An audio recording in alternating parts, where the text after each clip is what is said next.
You just witnessed our 8th overtime period of the year. We've played a full extra game this year. Liked our resolve, especially when we were down 4. Kevin had a good finish. They come back down, score, put it back up 4. Jordy hits the 3. Then we get a big steal when Ringo was getting really, really comfortable.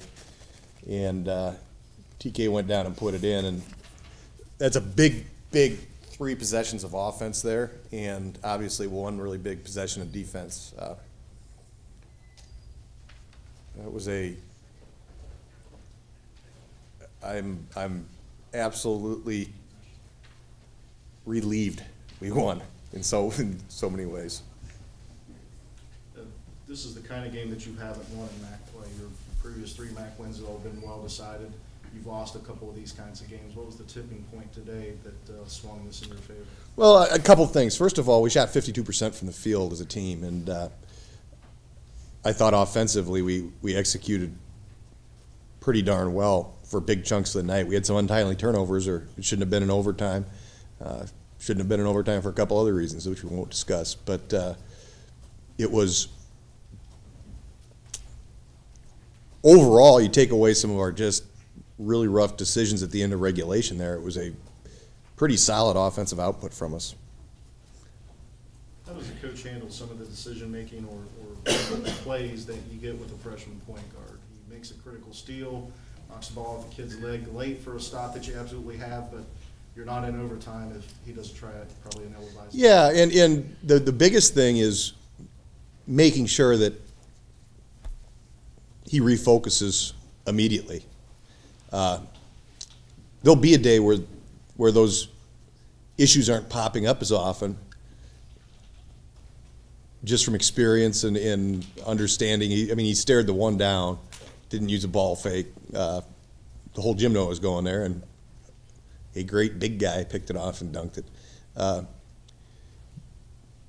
What kind of internal monologue goes on in your head when you're watching that develop and you know you that isn't suitable for? We got too many students here to be talking about my internal monologue.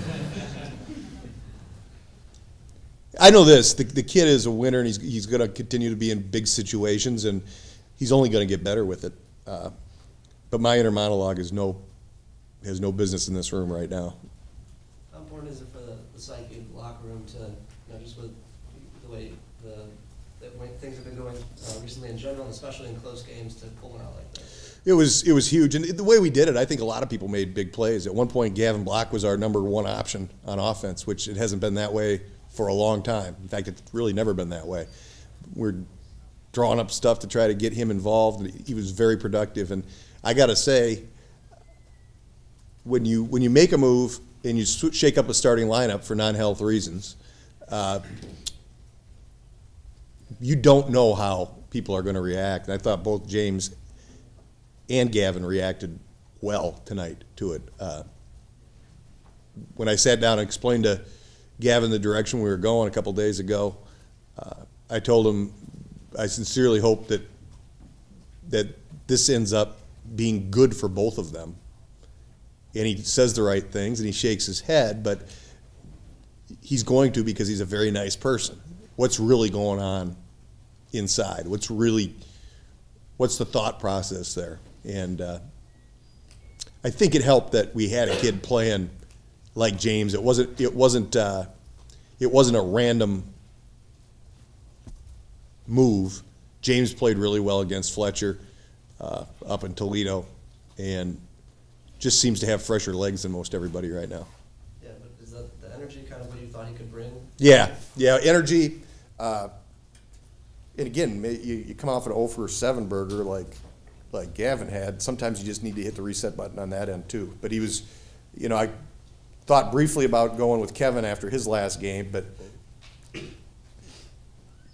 I'm probably not real wise to play him too much more than I am right now, just from a getting to the tournament perspective, to the conference tournament. I feel like you exercised some demons at the end with everything you guys overcame in this one? The demons are still there.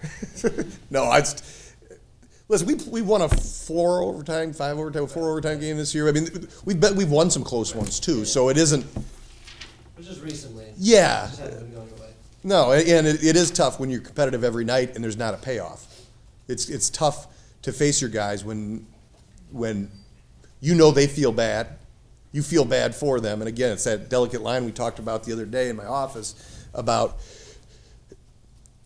not pandering to them, but still driving them and making sure that they come back out the next night. Was there something specific going on with TK? He had like some tape on his finger or something? Oh gosh, no, he's fine. Okay. There's always something specific going on to TK. But no, he was fine. I know you've talked a lot this year about his unbridled confidence.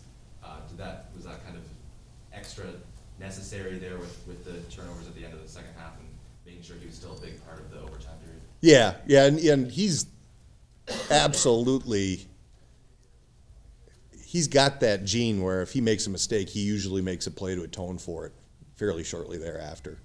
Talked about how you guys so happy for your guys, but for you, you. Oh, I'm tired of losing too, though. Absolutely. Yeah. I'm happy for my wife. She doesn't have to put up with me being ornery around the house. My kids. What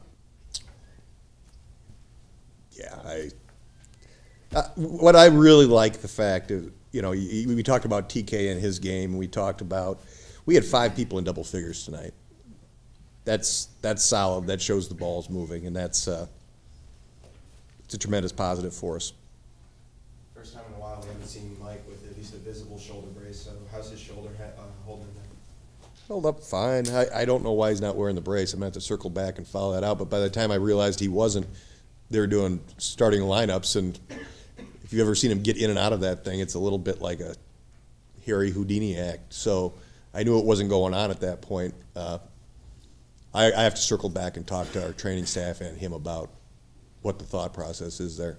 So you didn't know that he wasn't wearing it before the game or anything? I didn't know until he took his stuff off for pregame. I should have known because he wasn't sweating like buckets.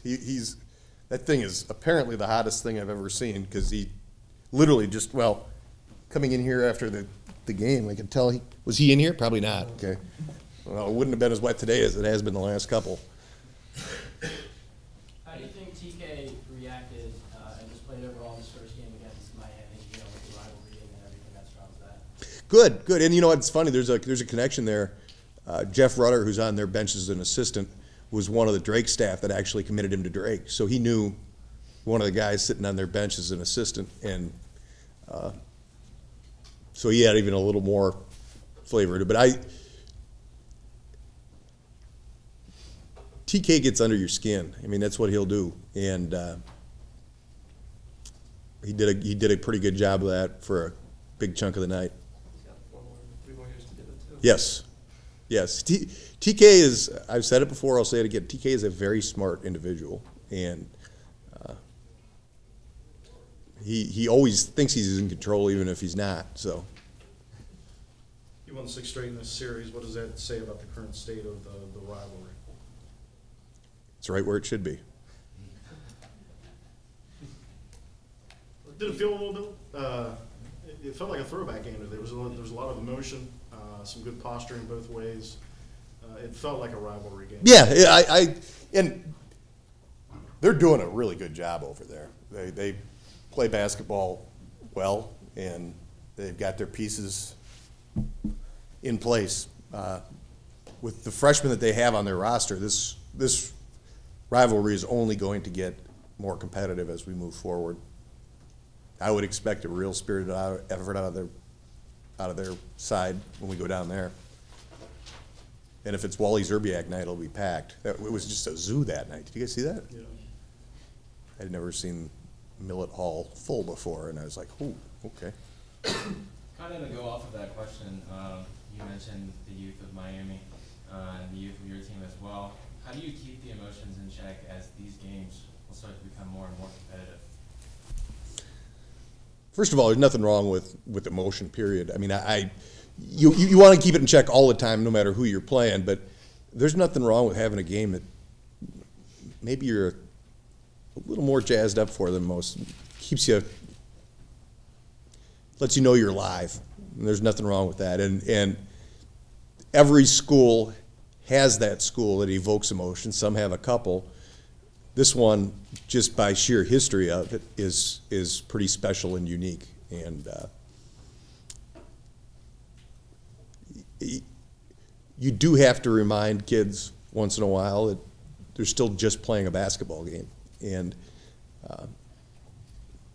but this basketball game is going to mean more walking around campus and doing some of that other stuff than maybe some others would.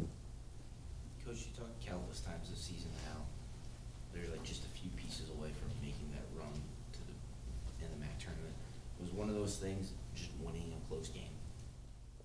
Oh, I'd say more making the plays that we made with Jordy's put back. TK knocking down some free throws late. Kevin had a nice make in overtime when we needed it. But is it those things? Obviously, those things help you win a close game, but those are the things that have been missing.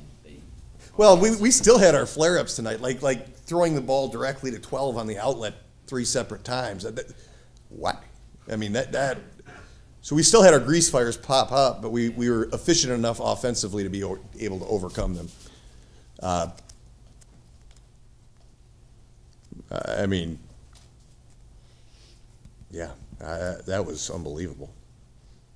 Coach, were you frustrated by the way that Miami was able to come back in this one, or was it just them playing good basketball? Well, when they make 13 threes to your 6, you look statistically on paper, we shot 52%, they shot 41%. We shot 37% from 3, they shot 35%. The free throw game was close.